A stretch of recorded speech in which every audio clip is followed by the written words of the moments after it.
Kisah dalam Al-Quran tentang secara lahiriah suatu peristiwa, lahiriah suatu ujian zohir sangat menyakitkan hati.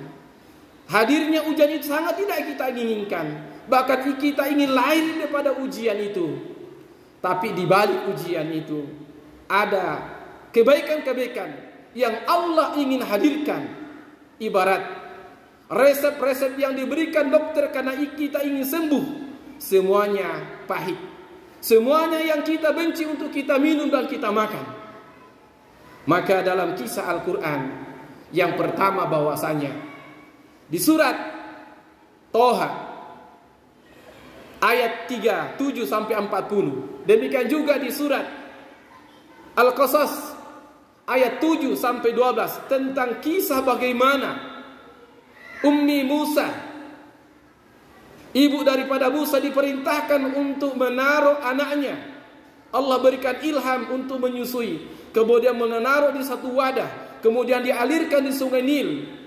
Sungguh pada waktu itu, kata hati seorang ibu, ibunya Musa, ia sangat benci ilham itu. Ia sangat benci isyarat dari Allah itu. Dan ia tidak menginginkan, kekhawatiran yang luar biasa dalam diri ibu Musa. Dan endingnya, kalau kita baca surat Qasas ayat 7 sampai 12, akhirnya dengannya Musa selamat. Akhirnya Musa mengalir di depan istana Fir'aun karena Fir'aun tidak memiliki anak, kemudian diambil.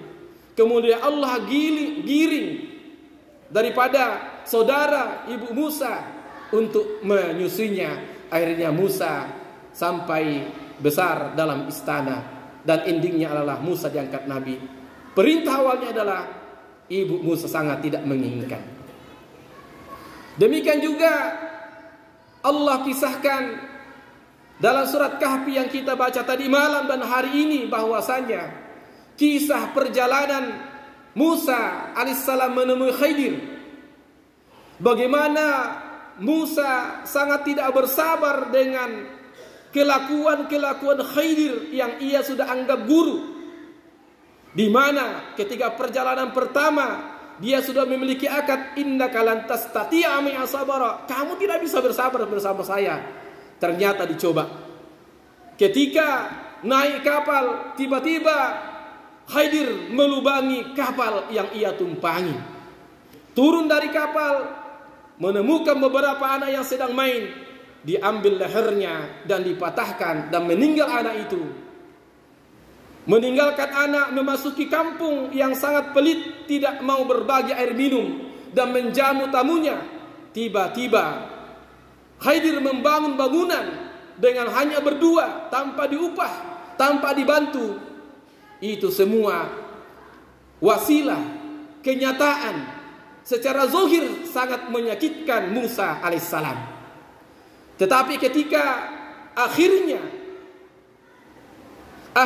Khidir menjelaskan, adapun kapal, bahwasanya kalau tidak dilubangi pasti diambil penguasa di sana.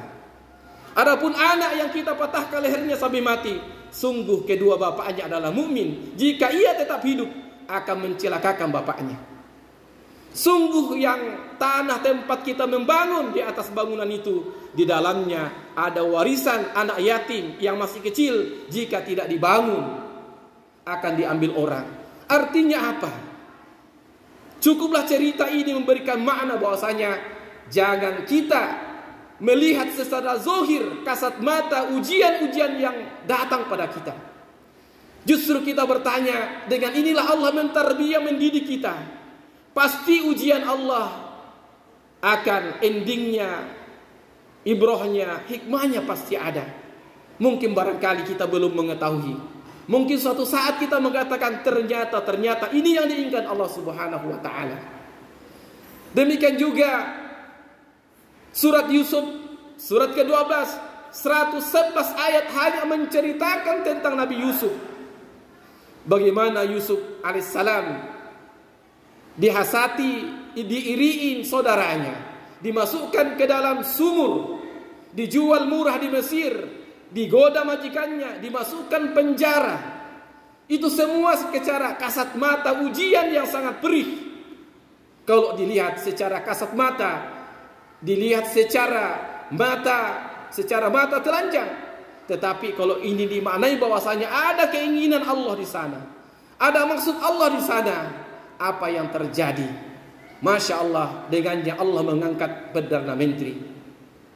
Bagaimana kesabaran daripada Yakub yang menahan kemarahannya, tidak memperlihatkan kemarahannya kepada anak-anaknya yang menghilangkan saudaranya Yusuf.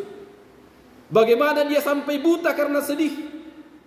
Ia harus menahan semua itu dalam rangka menanggung ujian dari Allah Subhanahu wa taala, dan dengan itulah Allah muliakan ia.